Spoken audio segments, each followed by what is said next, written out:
of kind of a 6 short act piece that hopefully will continue to get workshopped. So thank you.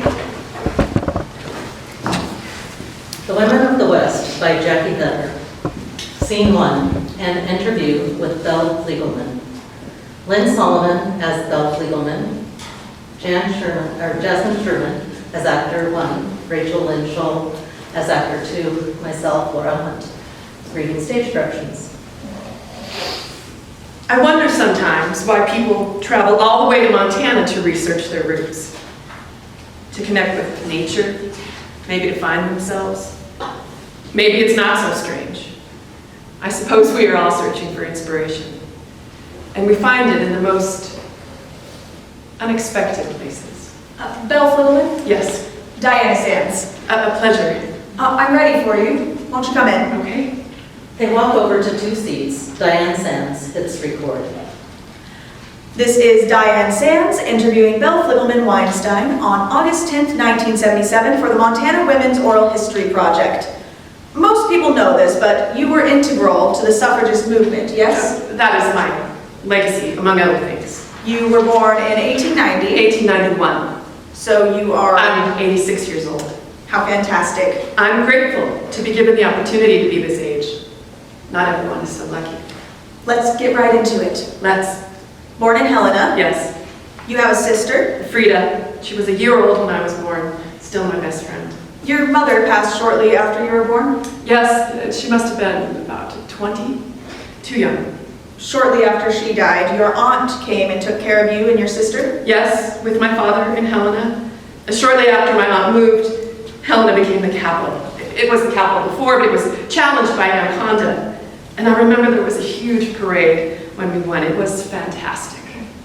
I remember it vividly, though I was only 4 at the time. What did your father do? He had a general store. He called it the New York Dry Goods Company. What year did he travel here? Well, he left Romania in 1882, I believe, to come to America. He was fed up with Romania and wanted to come here because of the promises of gold nuggets on the street and all that. Things weren't exactly what they were promised. What was the drive to go west?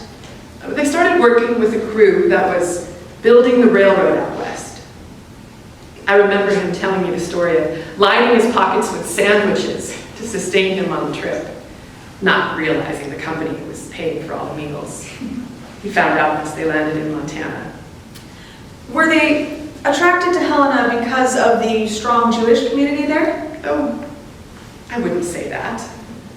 Just excited to go west.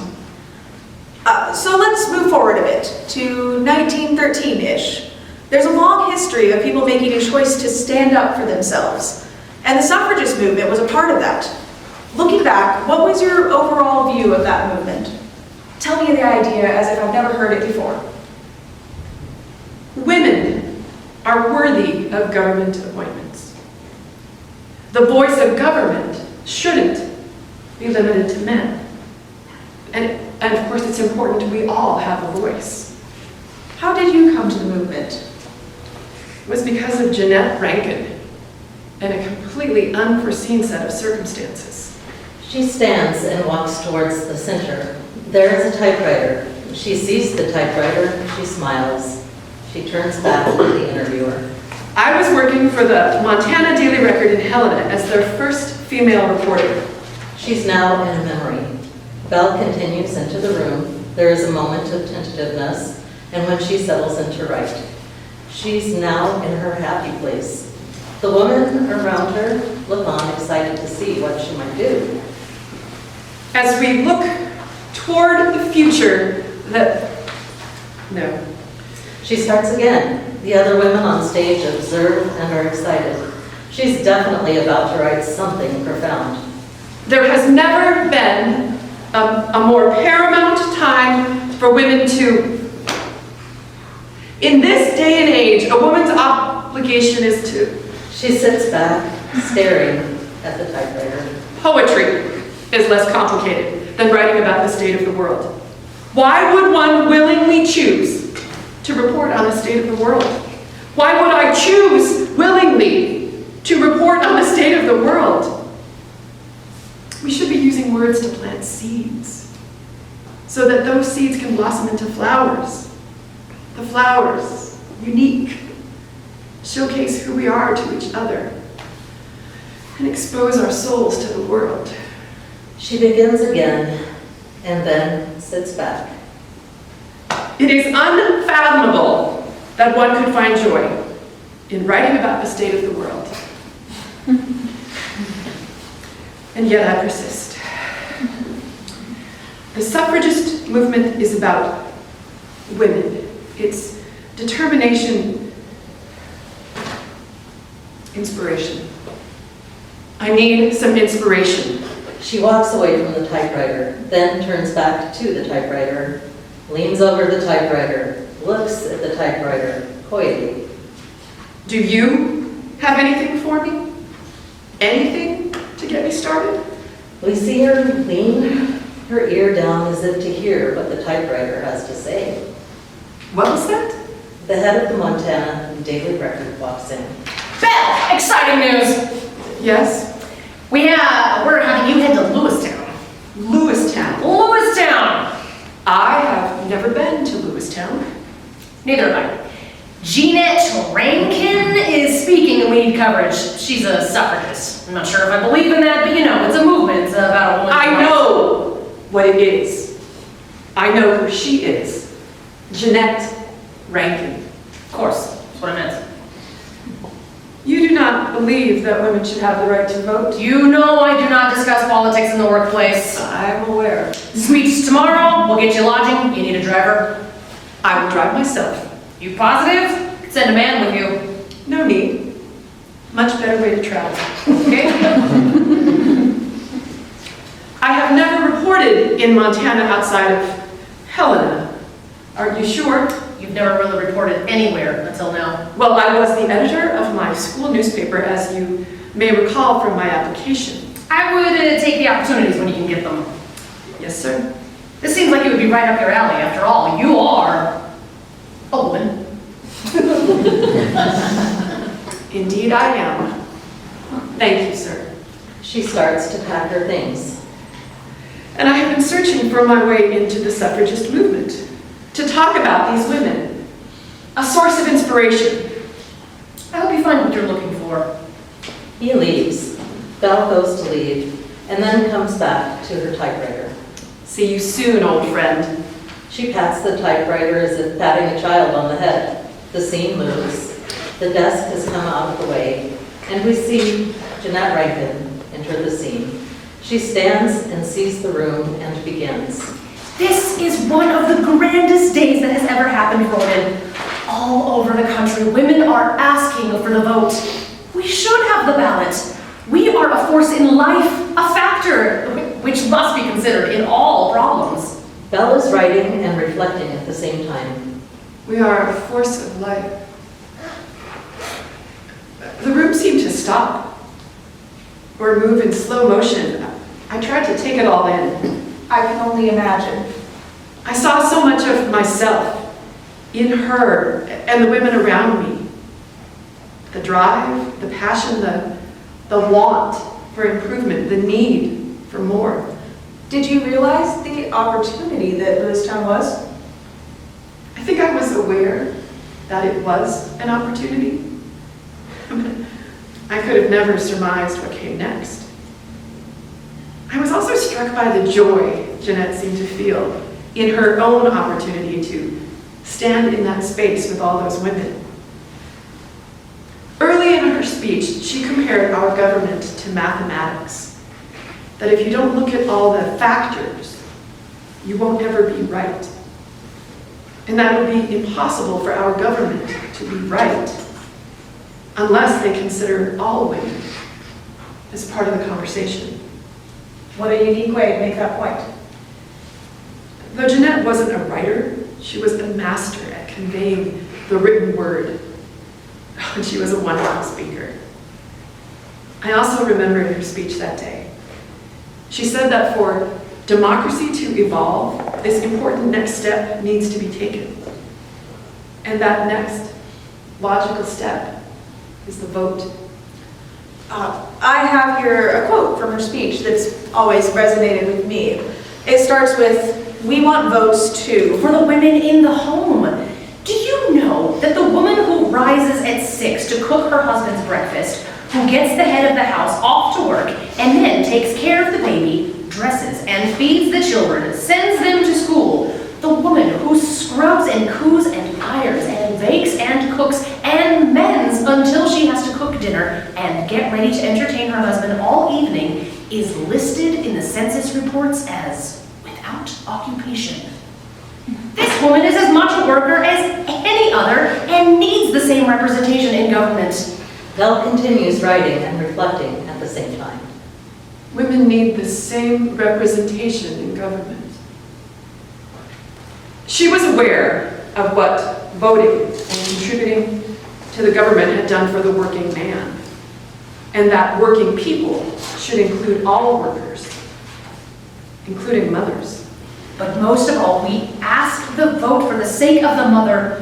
When women have the power to use their superior knowledge of matters which concern them most, they will be able to increase their efficiency. Votes for women bring happiness into the home. Instead of making us come before you to ask for the right to vote, you should be trying to force the ballot on us, for you will benefit by our betterment. History was made that day. History was just beginning. Thank you for having me here in Lewistown. Have a good evening. Jeanette Rankin goes to leave. Miss Rankin, Belle Flickman, the Montana Independent Record in Helena.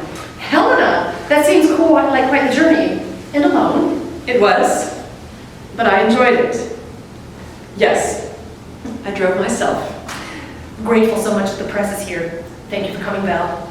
You are making history. It would be irresponsible to not be here. Thank you for your words. Good evening.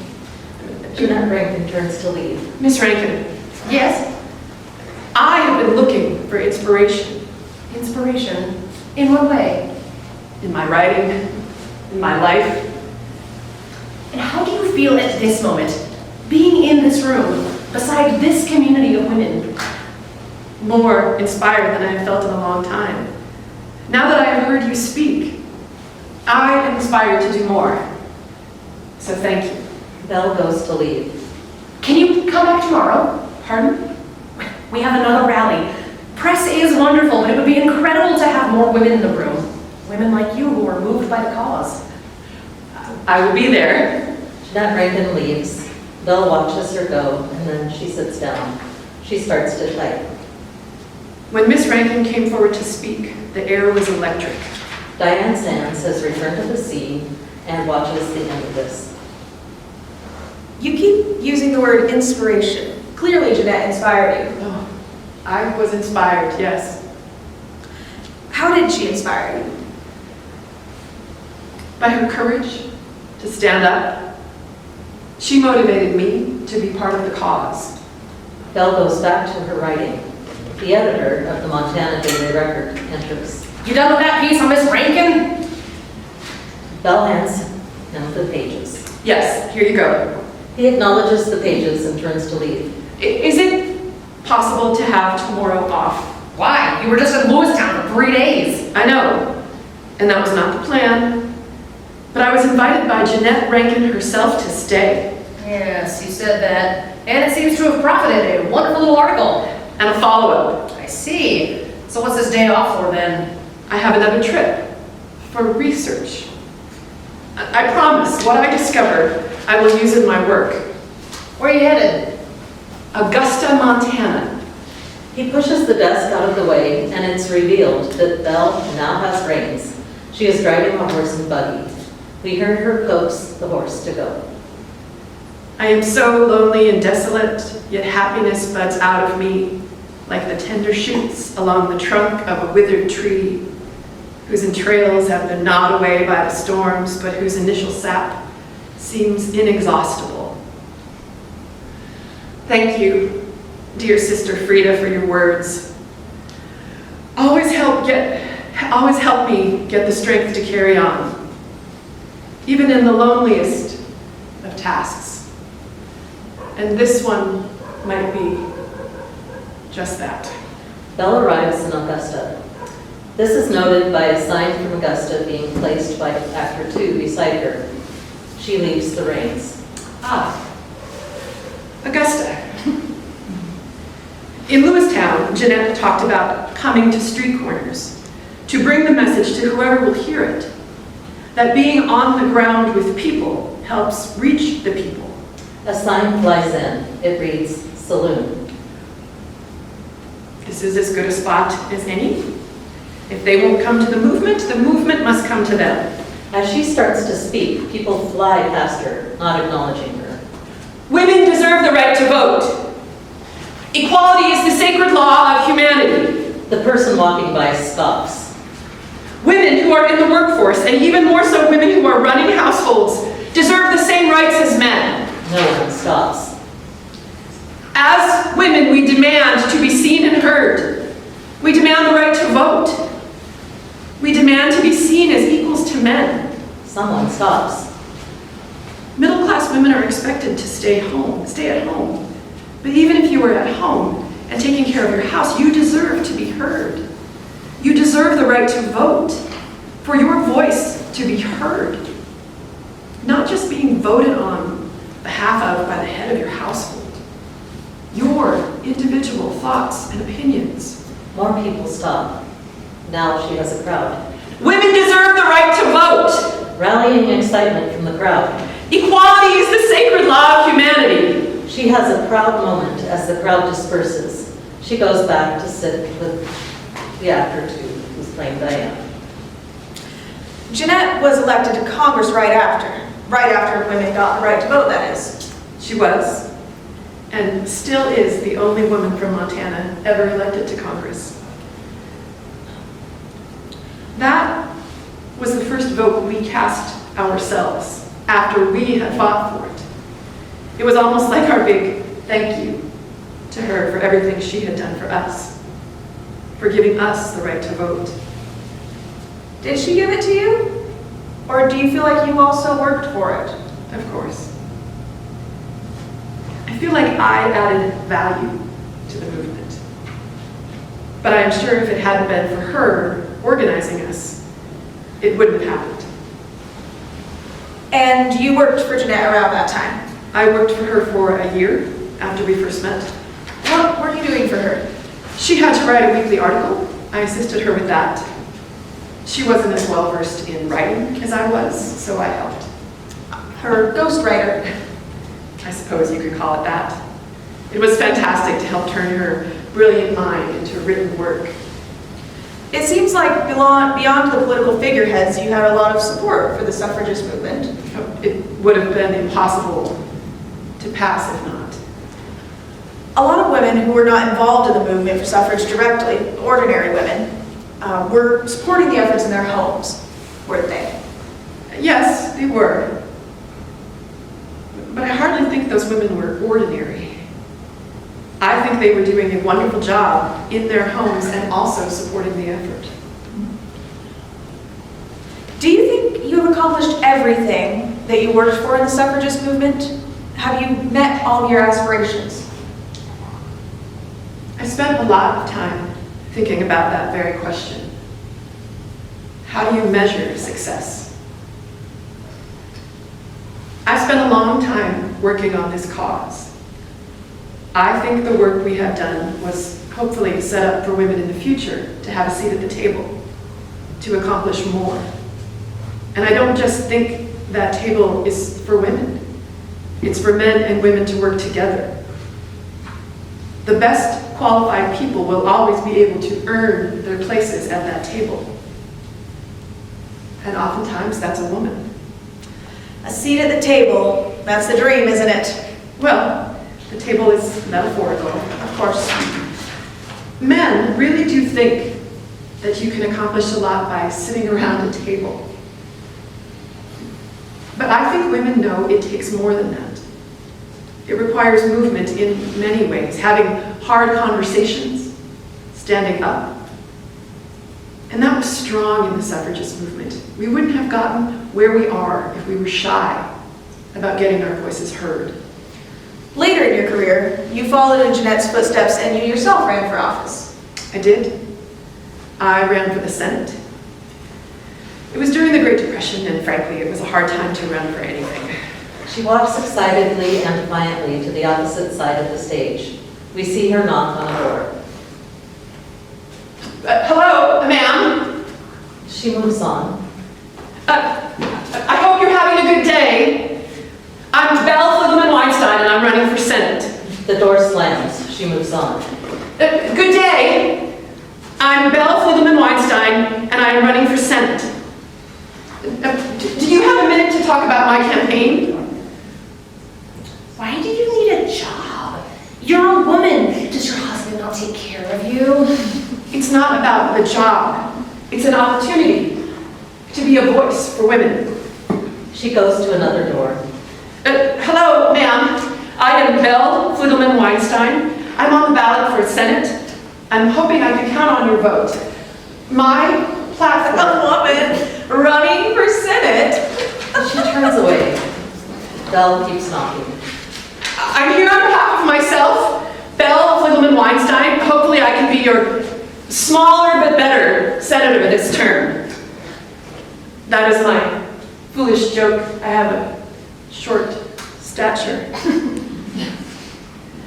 I'm using my platform to create a statewide children's bureau. My hope is to create this so that state government can attend to the needs of orphaned children. Do you care about the orphans? Oh, Lynn, care about the orphans. Can I count on your vote? I'll have to ask my husband his opinion. You do have your own vote now. Please, use your voice. She turns away and leaves. I'm Belle Fligelman-Weinstein, and I'm running for Senate. What an honor to meet the woman of the house. The fields are dried up. The economy is depressed. The out-of-work men who can no longer provide for their families should have these jobs. Pardon my frankness, ma'am, but women deserve the right to be active in our democracy, just as much as men do. The person at the door is now the actor playing Diane Sands and responds to what she has heard. You were unsuccessful. That's true. I think despite women being interested in female leadership, their families and livelihood took precedence at that time. I didn't understand, but I had to accept it. But even with that, you have accomplished so many things in your lifetime.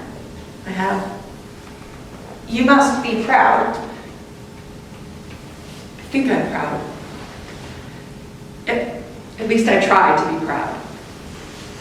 Huge strides were made in the years I have been alive. That's undeniable. But if women continue to unapologetically stand up for themselves, that would make me the most proud. That would be our legacy. Legacy. What does legacy mean to you, looking back at your life at 86 years old? Fighting for women in many capacities. My successful campaign to allow women to serve on juries. Being a journalist and an author. I've even written poetry and plays. I hope that the writing and marching and fighting I have done will be impactful in the legacy of Montana and beyond our great state. I've also had immense pride in the life I have led. Being a mother, being a wife, being a daughter and sister. And lately I've been helping others discover their legacy, especially in Montana. In what way? A lot of folks have Montana roots, obviously, myself included. It's been really fascinating to help those who want to learn more about their background discover it. All the way to Montana for research. They do. I wonder sometimes why people travel all the way to Montana and come to Helena to research their roots. Maybe like my ancestors coming from Romania and landing here. And in that process, discovering more about themselves and building a life here. I'm always shocked about how many paths lead to Montana. And when people find that out, they get curious, as anyone would. So they come here drawn to the West, just like the early immigrants. They almost seem to cling to it, the past. I wonder sometimes if curiosity is connected to the disorder, commotion all over the world today. Maybe that's the catalyst. The upheaval of the world is the motivation for wanting to discover more about yourself, to ground yourself in a place, when places and meaning in life seem hard to find. Diane Sands clicks off the recording device. I told myself once that if I ever do get reincarnated, I want to be a tree, a Douglas fir, ponderosa pine, the tallest blue spruce that any human has seen, so that I can see for miles and miles and know where I am, but that my roots are firmly planted in the ground in this place, in Montana. Forever. End of play.